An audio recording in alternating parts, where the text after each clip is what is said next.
Hard news has a vital, urgent, public interest story. Soft news may be issued by a press release. It's of interest without the same urgency. Soft news has a place in terms of online media. There's lots of white space to fill in those news websites. Dogs, cats, weddings, it's all making mainstream online media now.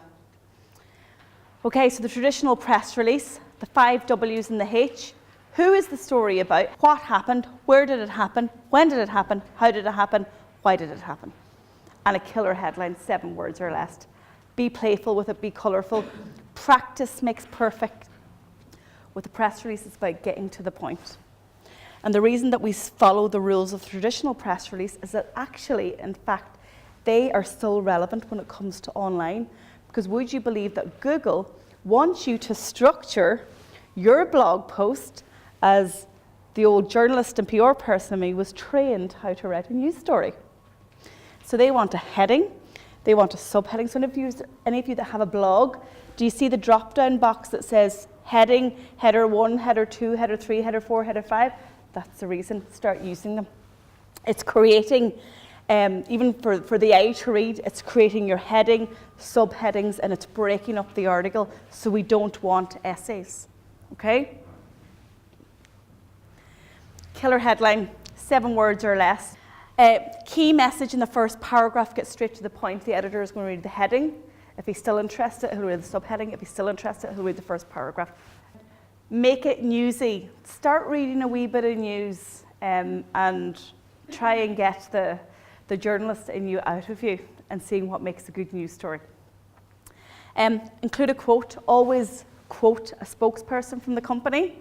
It's really important. Somebody asked me last week, could they send a press release out without quoting anybody? I was like, no. Companies are made of people.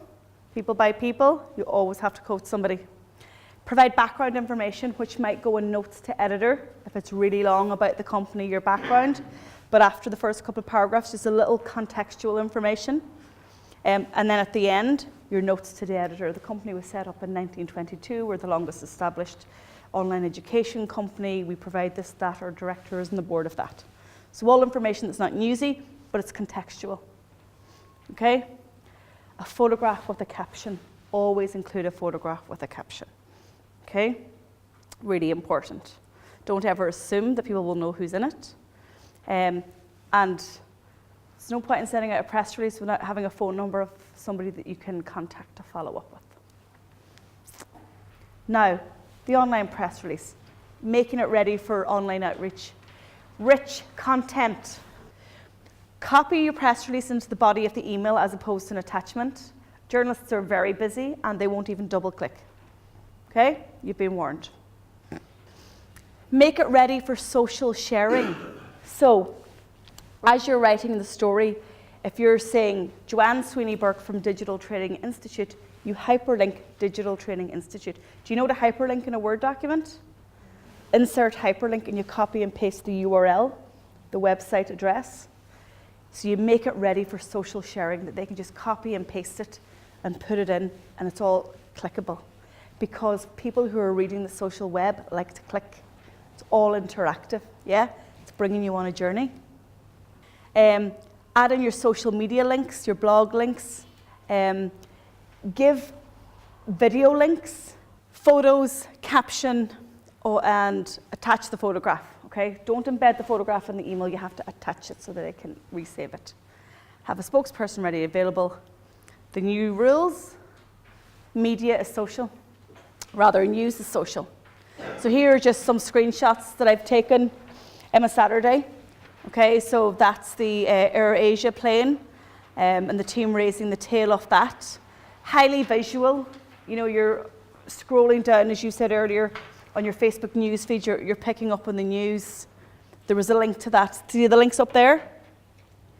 That's called a bit.ly link, guys. If you ever are sharing a web address on Twitter, on Facebook, and you want to shorten the link, use bit.ly, bit.ly. Okay, so news is social. Tip 7, media distribution. Tip 1, you created your list of influencers, so you've already done that. Don't send your press release to everyone and hope for the best.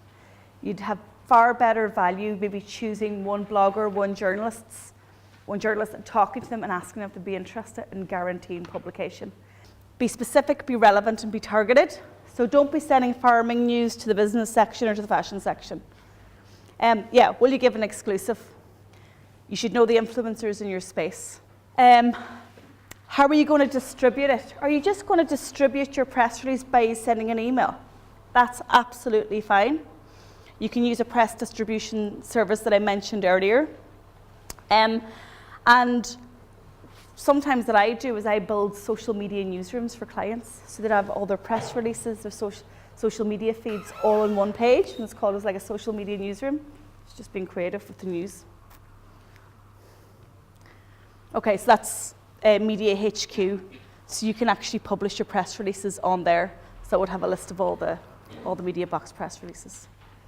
And that's just an image of a social media newsroom. If you're building a site, it's just an idea. It's a bit quirky.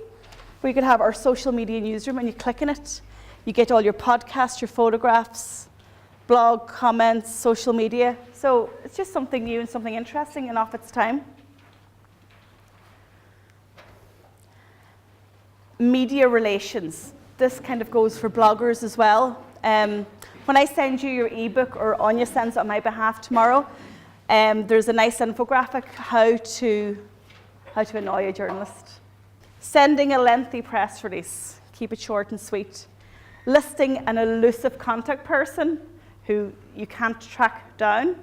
You should always add a mobile number, because if you issue a press release, you should be available 24/7 to answer that call. Not having an online presence for the brand. Don't use bad grammar. Lots of common sense prevails again online. Don't have a boring news angle. Ask a few people, put it around the office, or maybe put it on Facebook. Ask, we've got a news story, here's a couple of news angles. Have fun with it. Don't force feed information. So quite simply what that means is don't give a little bit and not finish the sentence. So it requires 3 phone calls to get the full story. Get the full story out there. Sending poor visuals, pixelated photographs. Google images that are ripped off that don't relate to the story. You either have a visual or a photo, or you don't. But whatever way, make sure they're good quality. And you should have copyright to them. You don't send third-party images to the media. They should be original to you. Okay?